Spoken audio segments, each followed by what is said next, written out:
السلام عليكم خياتي، كي راكم؟ ان شاء الله تكونوا كامل بخير. انا الحمد لله راني في نعمه. ان شاء الله تلقاكم هذه لا نوفيل فيديو بالصحه والهنا، وان شاء الله تكون كامل اموركم هانيين لاباس عليكم، احوالكم كيف راكم دايرين. خيتكم لهنا بدات لكم الفيديو تاع اليوم بروتين مسائي. بديتو من الحشيه هكا، حكمني واحد النشاط، جاتني واحد القوه، واحد النشاط، واحد المورال. قلت هي الحشيه هذه ان شاء الله باذن الله تفوت كما يحب الخاطر. وراكم عارفين المراه الجزائريه كما يحب الخاطر هي مع التنظيفات. هذه هي كما يحب الخاطر، ماشي كما يحب الخاطر. شوفوا النجمه تاعينا الله يبارك. انا ما شراوليش نجمه، بس انا صنعت نجمه لروحي. انا روحي صنعت النجمه ودرت لها هكا شويه كاكاو وشويه فيرميسال حلوه. الله الله، انا صنعتها لروحي وقلت معليش ما كتبليش ربي نجمع واحد ما يخليش حاجه في خاطره. وديما نقول لكم ما تخلوا حتى حاجه في خاطركم. شوفوا هذيك النسمه هكا واحد تاع مقابل الهواء، جبت الطابله حطيتها ديريكت قدام الباب تاع البالكو هكا يضربك هذاك الهواء، ذيك النسمه كما يقول لك هذيك القعده تسوى الملايين. كما شفتوا خيتكم لهنا كانت استهلكت كنت تحليب بالشوكولا مع داك كاطو، ايا زدت الياغورت. كنت كربتي سالم، قلت ما نخليهاش في قلبي وفي خاطري. الواحد باي يخدم لازم يدير دائما الطاقه. دائما نقول لكم كي تعولي تخدمي حاجه مسقمه لازم لك الطاقه، ماشي تروحي كاع فاشله هكا تروحي تخدمي. لازم تحزمي بالطاقه تاعك وتاكلي مليح باه تنوضي. تخيلوا البنات وانا ناكل تفكرت حاجه كنت بكري كنت نسمعها بصح ما كنتش نفهمها.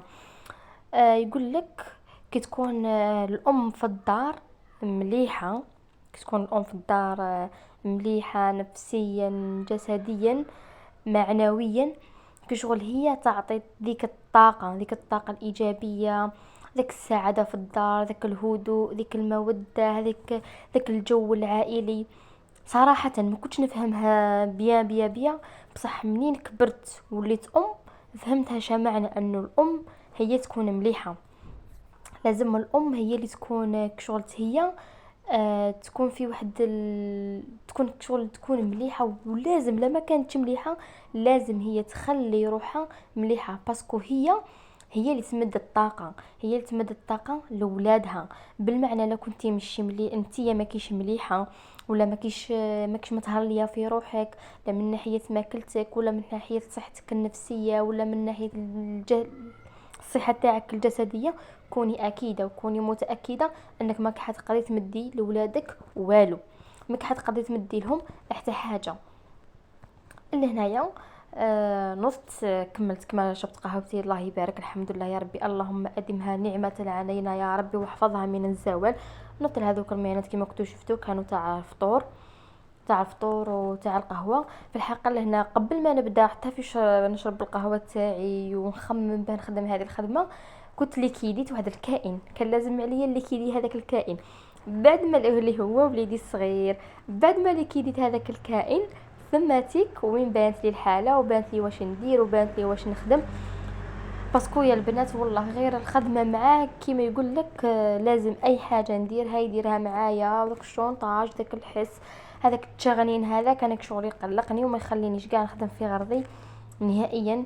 كي صبت الفرصه هكا وحدي وراسي وراس الشقه كيما يقول لك المراه الجزائريه، هذا هو كتب روحها وحدها تنوض تخمم الماعين وتخمل كامل الشقه تاع الدار. كيما شفتوني انا كنت غسلت الماعين شلتهم درت هذاك الجافيل درت كامل على الدنيا. الطابله تاع القهوه الطابله هذه الفرن البوطاجي باينه، ما صورتش كلش، صورت غير مقتطفات. فدت على كامل الحاله كما نقول لك. ومن بعد كي نعاود رجعت سيقت بين السعاده تنتهي الختام تاعها يكون بالتسياق. ما كاش مرأة جزائريه ما تنتهيش السعاده تاعها بديك التسياق وديك الرغوه وريحه الجافيل. الله الله وريحه النقا كما يقول لك محلى النقا لو كان يبقى بصح يا البنات والله ما يبقى، والله ما يبقى. ما على بالك شغل داعيين علينا ولا مش عارفه تخملي من تكملي تمسحي تنفضي تعطري الحاله. الله الله تسيقي دينتك تولي كامل الحاله تشعل تبريي كما يقول لك ترجع ترد الروح. هكاك شغل تيفوتوا عليك غير ربع سوايع ولا من الصباح للعشيه تعاود ترجع الحاله كاع كما كانت. لهنا قلت نجيب دوك بلاين تاع الماء في الحقيقه راهم نقيين بصح كما تعرفوا في اليدين كيما يتوشوا بزاف. قلت كي راني هكايا راهي باينتي على الخدمه وراني مورالي راه باغي يخدم وراني الحمد لله والفرصه راهي متاحه. ايا قلت الحاجه اللي جات في طريقي ندير هذيك هي. كنت جبت هذو البلاين انا حكيتهم من يديهم وما كانت درت شويه اومو شويه ايزيس وشويه جافيل.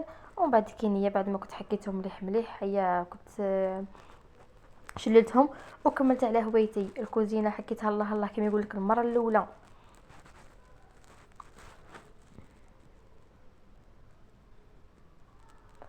بعد ما كملت هذو البلاين شللتهم. شوفوا البنات البلاين من ذاك حنا كي هكا كيفرغ لي البليون ونبغي نغسلو هكا باه نعاودو نعمروه نحمي شويه جافيل نورمال. هذاك القطع نحميه في كاسرونه ونديرو داخل البليون ونخليه هكايا نمخضو هكا شويه شويه. ومن بعد كي نعاود نقيسو يرجع هايل من الداخل. نقي هكا ما تغفلي على كيما يقولك بلاين تاع الماء هذوك اللي نشربوهم باسكو راه الماء راه يجي فيه كركر بزاف. هذاك كرك شغل ما لازمش تغفلي باسكو لو كان تغفلي على البلين تشربي فيهم الماء تصيبيهم كارثه. هذيك لاستيوس سهله كما قلت لكم غلو هكا شويه جافيل في الكاسرونه ديريه داخل البلاين مخذي هكا شويه شويه عاودي وصليهم شليهم ويرجعوا هايلين بلا ما تتعبي بلا ما تشقي روحك بلا والو. واللي ما فهمش الطريقه بالك كاش نهار يكتب بالمكتوب ونشارك معكم الطريقه هذيك. في الحق انا ما كنتش نعرف هاد البنات من بكري كنت نتعب بزاف معاهم بصح من بعد عرفتها. كما شفتوني كنت سيخت الكوزينه كملتها الله الله.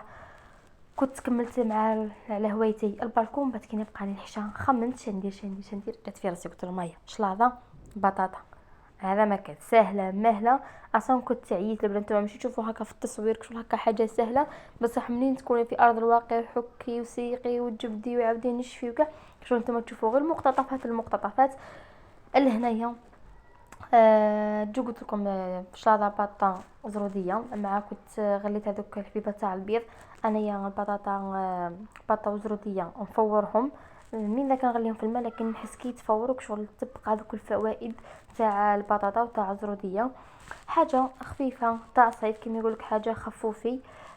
مع كانت كاينه الكسره مع كانت كاين ثانيك الفاكهه الفقوس المشماش المشمشه الله يبارك الحمد لله يا رب. كما نقول لكم دائما الانسان اللي بغات حاجات بسيطه بصح يقول لك اللهم اديم هذه النعمه من الزوال.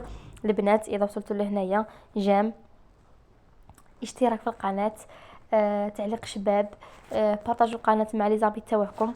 في الحقيقه البنات القناه تاعي هي قناه صغيره كيف ديما نقول لكم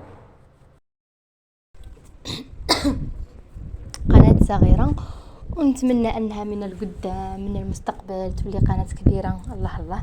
باسكو انا كان قلت لكم كان حلم ان تولي عندي قناه وجاتني فرصه وفتحت هذه القناه على الرغم من انها قناه بسيطه ولكن ان شاء الله يكون تطورات ما من العتاد راه قليل ضروري بالتليفون برك. لكن اذا شفت كاين تفاعل في القناه ولو عندي خيات واصدقاء وصحابات ان شاء الله ربي يكمل لي بالعتاد ان شاء الله يا ربي.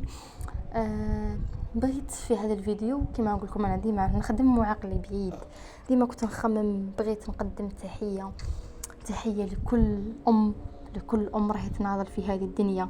تحيه لكل ام راهي تربي وحدها. تحيه لكل ام مات راجلها الله يرحمه وخلالها اولاد وراهي تربي وحدها تنوض وتطيح تقري تربي تدخلهم تخرجهم تلبي احتياجاتهم تديهم للطبيب. تحيه لكل ارمله تحيه لكل امراه مطلقه. ما من النساء المطلقات راهم يربوا وحدهم ما نكذبوش على بعضياتنا. تحيه ثانيك لكل امراه راجلها على السكري ما من العسكر مساكين متغربين عايشين حياه الغربه خدمتهم بعيده على ديارهم ما يحسوا لا بحياتهم لا بولادهم لا بزواجهم ما يحسوا بوالو حتى بولادهم كبروا. ولكن دائما تكون الام هي في وجه المدفع وتكون الام هي اللي تربي وحدها عيات ديال لاكراش هي اللي توقف على داك التلميذ باسكو الاب تاعو يكون كشغل غايب لظروف الخدمه. تحيه لكل امراه على هكا ديما نقول لك يكون المصباح تاعك انت شاعل يكون ولادك قادرين يعيشوا قادرين كشغل ثم وين ثم تهيئي لهم الظروف باه يعيشوا الحياه على هكا. انتيا لازم تكوني واقفه على روحك، انتيا لازم ما تطيحيش، انتيا لازم تكون عندك القوه وتكون عندك القدره وتهلاي في روحك من الناحيه النفسيه اولا. باسكو اذا كانت الام في الدار مدمره نفسيا ومحطمه وعندها مشاكل وغير تخمم، اولادها منين يشوفوها كيما هكاك حتى هما رايحين يتحطموا معها. باسكو علاقه تاثر وتاثير، هما يتاثروا بها وهي تاثر بهم، والتاثر تاعهم هما بها اكبر، صرتو ملي يكونوا صغار. على هكا دائما نقول لك لازم تكوني قويه، ولازم تضحكي ولازم تتبسمي منين يكونوا ولادك، ولازم انت هي اللي تخليهم يافونسو في الحياه، وانت هي اللي تعطيهم القوه، وانت هي اللي تعطيهم الطاقه. بصح هذه الطاقه مالك حتجيبيها انت، راك حتجيبيها من روحك. ما تنتظريش من اي انسان انه يعطيك الطاقه ويعطيك القوه، حتجيبيها عندك زوج مصادر برك، ربي سبحانه ونفسك. انت اول مصدر اللي راح يعطيك الطاقه هو ربي. باينه بلي لازم توكلي على ربي في الدنيا وتتكلي على ربي، وباه تربي هاد الزراري وتخرجهم الى بر الامان، وتتكلي على ربي سبحانه ثانيك باه يعاونك على تربيتهم ويخرجوا ذريه صالحه، وتتكلي على نفسك. وتواجهي روحك بالحقيقه باللي انت هي الاساس، انت هي حجر الاساس. ما تقوليش كاين انسان واحد اخر اللي يدعمني، لا انت تدعمي نفسك بنفسك. باسكو كل واحد راه له في حياته كل واحد راه له في ظروفه، وهذه هي الدنيا. ما كاش وصلنا لواحد الوقت قوة الضغط على الناس. ما تنتظري من اي انسان انه يكون معين لك سوى ربي سبحانه. كوني انت معينه وتهلاي في ولادك، وقفي على وليداتك، وتحيه لكن ان شاء الله ربي يكون كلش في ميزان حسناتك ان شاء الله باذن الله. ومن يكبروا ولادك ويولوا اطارات ويولوا في مناصب ساميه ويكونوا ذريه صالحه، ويكونوا كما يقول لك هذا فلان وليد فلانه، ثم وين تحسي بالتعب تاعك وتحسي باش قدمتي في الدنيا، وتحسي كيفاش كنتي تربي فيهم وكيفاش كنتي تسهري عليهم واش كنتي ديري كامل. هذا كيفوت عليك كيما الفيديو وتنالي الثمره تاعك، وتنالي واش زرعتي. كيف يقول لك كل واحد زرع يحصد، وان شاء الله باذن الله كامل نحصدوا. ما من الامهات ما ننساوهمش اللي ربي عطاهم ابتلاء في هذه الدنيا، وعطى لهم كما نقولوا احنا امتحان شويه صعب. وربي يختارهم، بين باللي كيختارهم ربي يعرف باللي هما عندهم قوه وعندهم قدره وعندهم طاقه باه يفوتوا هذا الامتحان. وهما الامهات اللي عندهم اطفال متوحدين.